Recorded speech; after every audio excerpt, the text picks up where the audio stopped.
Tadi pagi saya menghapus cat atau file sampah yang ada di HP saya karena sudah terlalu overload, dan saya menimbang-nimbang untuk menghapus salah satu aplikasi, ya, platform media sosial yang memakan memori cukup besar, yaitu TikTok. Karena saya menginstal TikTok, juga menginstal X, itu bandingannya 1:4. Jadi memori yang dibutuhkan untuk aplikasi X itu hanya 125 mega, sementara untuk TikTok itu eh, 506, kalau tidak saya, 500 lebih, 500 mega lebih. Kalau plus data itu di TikTok saya itu mencapai 24 giga. Ini satu satu ruangan yang sangat besar, ya, yang dibutuhkan untuk aplikasi ini. Karena dulu beberapa obrolan saya itu selalu eh, saya unggah di YouTube maupun di TikTok. Tapi belakangan dalam rangka penghematan data dan sebagainya, saya menghentikan unggahan saya di TikTok, ya. Apalagi kalau melihat ruangan yang dibutuhkan sedemikian besar, saya sedang menimbang-nimbang untuk menghapus. Nah, kaitannya dengan dua platform sosial tersebut, ya, yaitu antara X dan YouTube, kemudian Instagram, Facebook, dan TikTok. Itu ternyata ada satu penelitian yang menunjukkan bahwa eh, X itu menempati posisi tertinggi dari sisi ya, sederhananya intelektualitas, gitu, ya. Sementara intelektualitas yang terendah itu adalah pengguna platform TikTok dan Facebook, kalau tidak salah, ya. Kalau TikTok itu jelas sepertinya sama dengan Facebook. Nah, ini bisa secara langsung kita buktikan apakah kesimpulan itu benar atau salah, ya.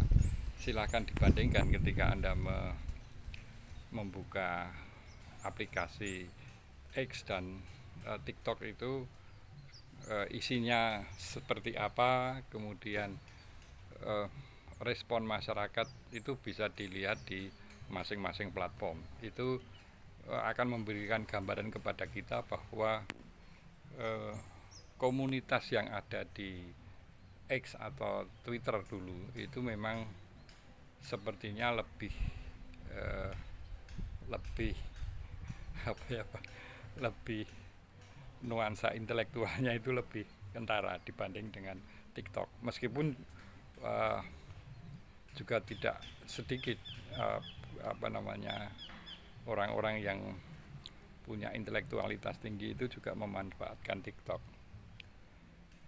Nah, dari sini uh, kita bisa memperoleh gambaran sebetulnya bahwa uh, masyarakat Indonesia kebetulan pengguna TikTok itu juga lebih besar dibanding pengguna X.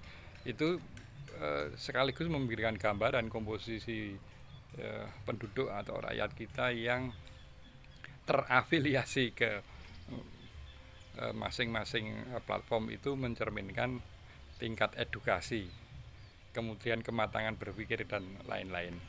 Nah, ini tentu ya Menkominfo dan digital, kalau tidak salah, yang sekarang dinakodai oleh Mutia Hafid.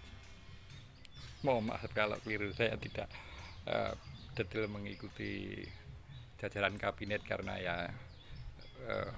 sedikit kecewa dengan komposisi yang ada.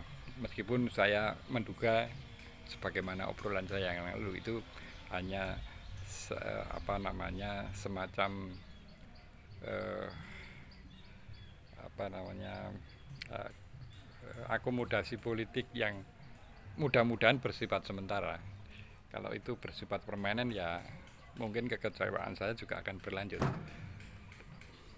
Kembali pada fenomena X dan TikTok, itu akan diperparah dengan satu kenyataan bahwa tingkat pemahaman masyarakat atas satu unggahan di media sosial, apakah itu berita atau hoax, itu ada juga yang mensurvei bahwa hanya 27% yang memahami apakah itu hoax atau berita gitu ya.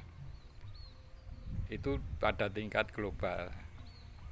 Najwa Shihab dalam salah satu acara itu menduga Indonesia lebih parah, artinya kemampuan untuk membedakan apakah itu hoax atau berita itu lebih parah dibanding dengan angka average di tingkat global ya.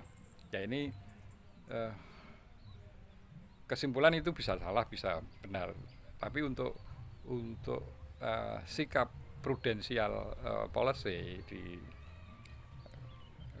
eranya Mr. Prabowo, saya kira akan lebih bijak kalau menganggap itu sebagai dugaan sementara yang harus dibuktikan kebenarannya. Jangan itu hanya Najwa, itu hanya ABC dan sebagainya. Enggak, itu masing-masing apalagi kalau jurnalis punya integritas yang tinggi, itu saya kira ya sebagai komandan tertinggi pengambil kebijakan itu ya sebaiknya bijak juga untuk melihat fenomena semacam itu ya.